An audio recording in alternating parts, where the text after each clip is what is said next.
Hello and welcome to this workshop, Recognizing Unhealthy Behaviors and Effective Ways to Make Steps Towards Change. Before we get started, please take a moment to use the QR code on the screen to scan to access the worksheet that we'll be working on through this presentation. You can either use your mobile device to scan the QR code on the screen, or you can click the link in the description to link to the the worksheet directly, and you can enter on the worksheet on your mobile device or on your computer. Okay, before we get started, let's define unhealthy. So the dictionary defines unhealthy as anything that is harmful to your health, or something that is having or showing good health, not having or showing good health. So that's pretty broad. Some of the characteristics we associate with being unhealthy is poor nutrition, poor fitness, lack of sleep, stress, and illness. Often when we're trying to fix these behaviors, we might say things like, for poor nutrition, we're just going to eat better. I plan to eat better. I plan to exercise more. I'm going to get more sleep. I'm going to eliminate stress, or I'm not going to get sick. All these different things. These are New Year's resolutions we hear all the time, but do they work? This lady here, she's praying here. Will those behaviors work? And the answer to that is no, because they're way too broad, and we have to break them down to littler actions that we can actually see change with. So let's define an unhealthy behavior. So an unhealthy behavior is a specific patterned behavior that is harmful to physical or mental health. So just as a quick exercise here, we have a little photo here that has some different unhealthy behaviors. I just want to have you take a quick second. You can pause the video here to just use that worksheet and name some of the unhealthy behaviors that you see here. There's a lot here. There's also, if they're not pictured here, you can also think of some specific unhealthy behaviors on your own. Going back to those unhealthy characteristics, let's break those unhealthy characteristics down into smaller unhealthy behaviors that we can change easily. So skipping breakfast under poor nutrition. Skipping breakfast can have serious consequences for your weight, your energy levels, and even your blood sugar. It keeps your metabolism running on low, which can lead to weight gain and sluggishness. You'll also create a starve now, indulge later eating pattern, which is why breakfast skippers tend to overeat later in the day. For nonstop snacking under poor nutrition, losing touch with your body's natural hunger and satisfaction signals can lead to chronic overeating and unhealthy extra pounds that can lead to many health issues. Eating too much sodium. Too much sodium in the diet can lead to high blood pressure, heart disease, stroke, and calcium loss. Most Americans consume 3,400 milligrams of sodium, which is 1,100 more milligrams than our bodies need. Eating too much fast food. So trans fat, which is often found in fast food, raises bad cholesterol levels and blood fats that contribute to the hardening of arteries, as well as firing up inflammation, which contributes to the buildup of fatty plaque in our artery walls. Not drinking enough water. Water accounts for 60% of our body and benefits your total body health. It helps to keep your memory sharp, your mood stable, your motivation intact, and helps keep you full longer. Fluids help your body cool down when it's hot and allow your muscles to work better and help flush toxins from your system. Choosing foods because they sound healthy, that's unhealthy behavior. So know that just because your product is labeled as light, fat-free, gluten-free, low-carb, or organic, it doesn't necessarily mean that it's actually healthier. For example, fat-free products often deliver more sugar than their counterparts, and many full-fat options are a healthier choice. Eating at your desk or in front of your TV. It's all too easy to munch on your midday meal desk side. You'll feel more satisfied and will rein in that temptation to binge mid-afternoon if you turn your attention towards your meal. And then eating late at night. At rest, your food isn't digest fully or effectively, and so you're not getting all of your nutritional benefits, and you have the opportunity for other stomach issues like indigestion. So these are just specific unhealthy behaviors that we've broken down that can cause poor nutrition. Okay, moving on then to poor fitness. So some things list some behaviors for poor fitness. Having too much TV. By turning TV time into active time and committing to healthy TV activity balance, you can burn more calories, become more fit, and reduce your odds for related health problems quickly. You'll have a fitter body and more time for sleep, plus more energy, a better mood, sharper mind, and more social connections, which can even help you increase your self-confidence. Sitting still for too long and also not getting your heart rate up daily can lead to heart disease, even for people who have no other risk factors. It can also increase the likelihood of developing other heart disease risk factors, including obesity, high blood pressure, high blood cholesterol, and type 2 diabetes. So we just talked about getting your heart rate up, but there's also imbalanced exercise plans that you're exercising too much. Overtraining can weaken your immune system and may cause osteoporosis and bone loss and other physical injuries. Poor breathing is another unhealthy behavior. Shallow breathing can turn into panic attacks, cause dry mouth and fatigue, aggravate respiratory problems, and is a precursor for cardiovascular issues. And another one on here for poor fitness or physical fitness is letting yourself get sunburned a few times a year. Sunbathing destroys the elastic fibers that keep skin looking firm and smooth, leading to earlier wrinkles, blotches, freckles, and discolorations. But most importantly, sunburns can contribute significantly to cancers of the skin. All right, looking at lack of sleep as an unhealthy characteristic, cutting down those behaviors. So lack of sleep, research shows that not getting enough sleep can impact a whole slew of things. It can compromise your immune system, your judgment, and your ability to make decisions. You're also more likely to make mistakes, and your heart health is at risk there as well. Being sleep deprived may fuel depression and make it harder for you to lose weight if you're dieting, and more likely to that you'll give into that sweet temptation the next day. Some risk factors and behaviors associated with lack of sleep is too much late night screen time. This reduces your total amount of REM sleep. It increases alertness, making you less tired, and also blue light is harmful to your eyes. Obviously, going to bed too late is going to contribute to lack of sleep because you're going to bed too late and you're getting up too early, getting less hours there resting. Eating too close to bedtime. Late night meals can cause indigestion that interferes with your sleep and can also raise your energy levels, causing you to not feel tired. And then another one is having an environment that doesn't support restful sleep. Things like uncomfortable bed, too much noise, light, bad pillows, these all create restless environments. That's another behavior there. And then too much on your mind. Your mind is on overdrive from the tasks of the day, stressors, and other factors. And that brings us to the next unhealthy characteristic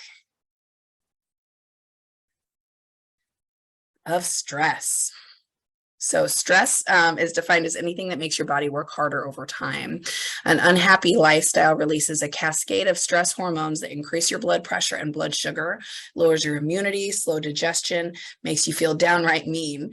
Nature intended stress to be a short-lived fight or flight response to a threat, but modern life can lead to chronic stress and too far-reaching impacts on your health, such as increased risk of being overweight and overeating high-fat, sugary foods. Both of these raise your odds for heart disease and diabetes.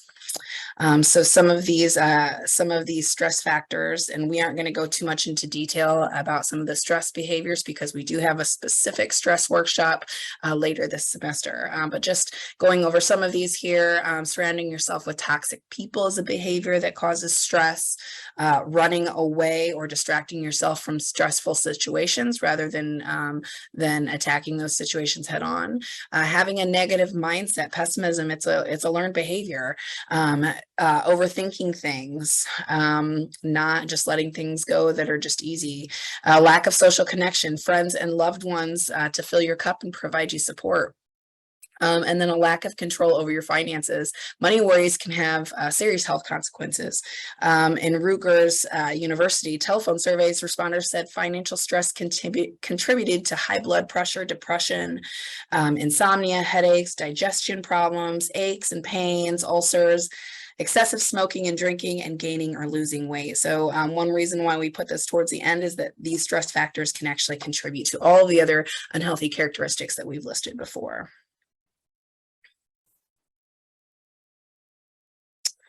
All right. So illness is another unhealthy characteristic. Obviously, if you're ill, you are not healthy. But a body's immune system needs rest. So not resting when you're ill is not going to give it the opportunity to fight off diseases and illnesses. Not seeking medical advice when it's necessary. So sometimes medical advice is necessary, especially when you're dealing with prolonged illnesses that could be telling of a larger issue. Not staying up to date on vaccinations. Vaccinations exist for multiple illnesses and are designed to protect you from serious effects of various illnesses. And then not staying away from people who are sick. So, that's a given. If somebody's sneezing on you, you have a more likely chance to get ill as well. So you want to stay away from those people. And then abusing over-the-counter drugs, alcohol, illegal drugs, and or smoking all fall into an illness category. So when they're not taken properly long-term, habitual use of drugs and alcohol can cause problems, more problems than it solves. Using drugs like ibuprofen or aspirin for arthritis or muscle pain can over time increase your risk of ulcers, gastrointestinal bleeding, high blood pressure, and heart attacks. If you overdrink on a regular basis, alcohol can be poison, causing liver damage, various cancers, including those of the liver and mouth, high blood pressure, and depression, heart disease, brittle bones, and even memory loss. Smoking directly causes 30% of heart disease deaths, 30% of cancer deaths, and a massive 80 to 90% of all lung cancers, not to mention the increasing risk of developing throat, mouth, and bladder cancers.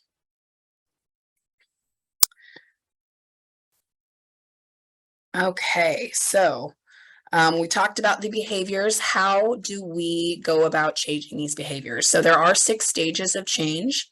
The first stage here is stage 1. It's pre-contemplation. In this stage, people aren't planning on taking any kind of action and likely are often unaware that their behavior is problematic or produces negative consequences.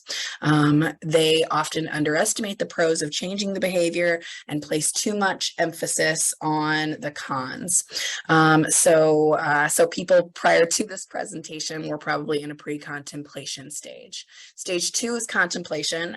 These are people who may be thinking about starting the healthy behavior change in the next 6 months. People recognize that their behavior may be problematic and are more thoughtful and practical in the consideration of the pros and cons of changing the behavior as it takes place. Even with this recognition, people may still feel wary of the challenge of changing the behavior. Okay, in stage 3, preparation. This is the determination stage. People are ready to take the action towards the change within the next 30 days. People start to take small steps toward behavior change, and they believe changing their behavior can and will lead to a healthier life. And then action, stage 4 is action, where people have recently begun their action plans to make changes to their behavior, and they intend to keep moving forward with that behavior change. In stage 5, which is maintenance, in this stage, people have sustained their behavior change for at least 6 months, and they intend to maintain the behavior change going forward. People in this stage work to prevent relapse to earlier stages. And then in stage 6, which is termination, this is not what you think. This is not quitting the behavior change. This is actually the stage where people no longer have the desire to return to their unhealthy behaviors, and they are sure that they will not relapse. This stage often gets forgotten in presentations because it is the stage that the least amount of people actually make it to. Okay, so we've talked a little bit about changing, but we haven't talked about why. So we have to start with the why, because we're not making some small, menial, broad resolution. We are making an evolution with our behavior. So making changes in habitual behavior requires a deep and abiding belief that change is needed. Your desire to change may be motivated by personal goals, or it may be the result of the impact your improved wellness will have on those you love.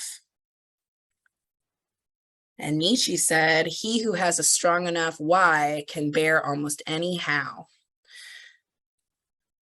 So we've started with the why on why the change is necessary. And now we need to get to the how. So how do you plan your how? We need to make a plan that will stick. Your plan is a map that will guide you on this journey of change.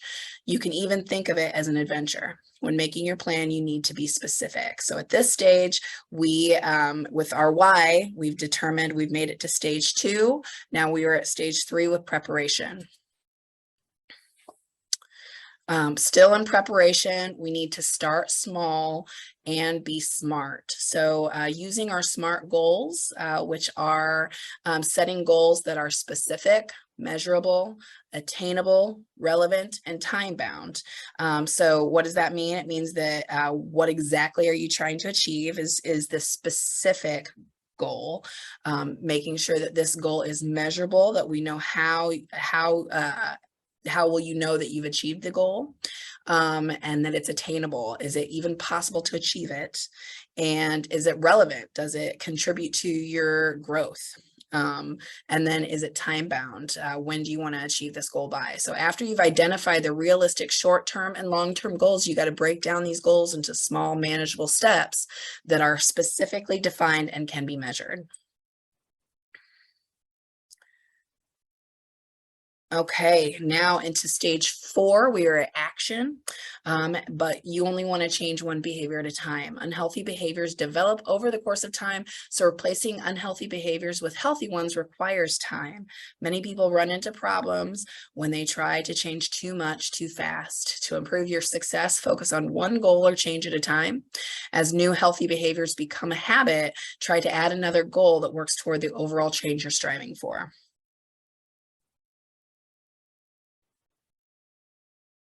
Okay, in the maintenance stage of stage 5, you want to involve a buddy, whether it be a friend, coworker, a family member. Someone else on your journey will help you stay motivated and accountable.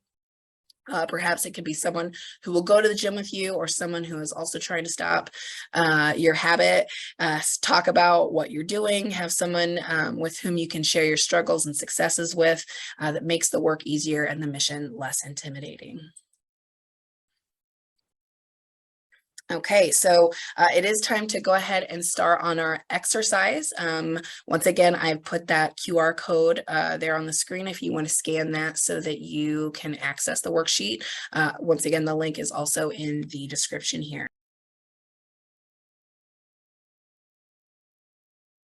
So we are going to start by building out some of our plan here. So the first step there is to identify one of the unhealthy characteristics that you want to attach here. So my example is poor nutrition.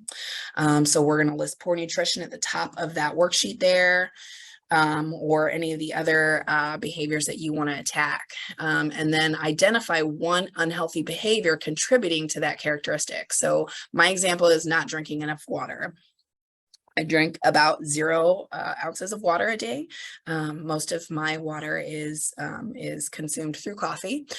So that is a behavior that is unhealthy that I want to change. And then my overall behavior goal is to drink at least 64 ounces of water a day. That is characteristically for women what they recommend. So that is my overall behavior goal that I'm going to put on the next line there. And then let's break those things out. So my SMART attainable goal is to drink at least 2 ounces of water every waking hour for at least 2 weeks.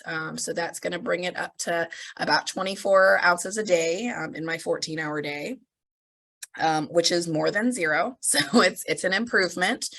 So again, this is an attainable goal. It's relevant because it is greater than what I've been doing. It's measurable, and it's something that it's not out of my reach. I can certainly drink 2 ounces of water a day. An hour, it's only about a shot worth. And I can remind myself to do those things by setting an alarm on my phone. But obviously 24 ounces is not my end goal. So I have to set a second goal. Once I hit that first goal, I can move it up to drink at least 4 ounces of water every waking hour for 2 weeks. So that will bring me up to 54 ounces of water a day. I can continue to set my alarm on my phone, and I can continue once I reach that goal and make that a habit, then I can also move on to my final goal of drinking at least 6 ounces of water every waking hour for 2 weeks, which will bring me well up and above my goal of 84 ounces of water, of 64 ounces of water by drinking 84 ounces of water. And that puts my mission statement together. Just by doing that small exercise, we're breaking down our behaviors, we're breaking down our unhealthy attitudes, and we are starting to make small steps towards change. So in my example, my mission statement is in order to improve my nutrition, I will increase my water intake to at least 64 ounces of water a day in the next over the next 6 weeks. So then once I've done that and I've completed that, then I've completed my goal, and I can move on to the next behavior that I'd like to change. All right. And hopefully you do find that a little bit helpful. I have there's a lot of behaviors out there. There are a lot of behaviors that are not listed. I do have a resource page on the last here that can help you come up with some actions to meet and improve those unhealthy behaviors. But I do want to point out that once you have a compelling reason to change and you develop a plan and commit to that plan, if you experience a moment of weakness, don't waste your time on self-condemnation. Revisit your compelling reason and reaffirm your commitment to change. So don't be too hard on yourself if you don't meet your plan in the time frame that you set out. Just continue on to your plan. The biggest barrier to success of changing these behaviors is quitting after a relapse, or thinking that a relapse just means that you can it's not worth it or it's too hard. So the health, peace, and sense of well-being inherent to the highest level of your own personal wellness is more worth the effort required to change. So don't let unsuccess or any failures be a barrier to your change. Just keep moving forward. And then finally here, there is another link, another QR code to those additional resources, a few different lists that I found online that list out some specific behaviors and also ways to move towards change on those behaviors, ways to help you build up your stages and plans to a healthy life. So I hope that you appreciated this presentation, and we hope to see you next time. Thank you.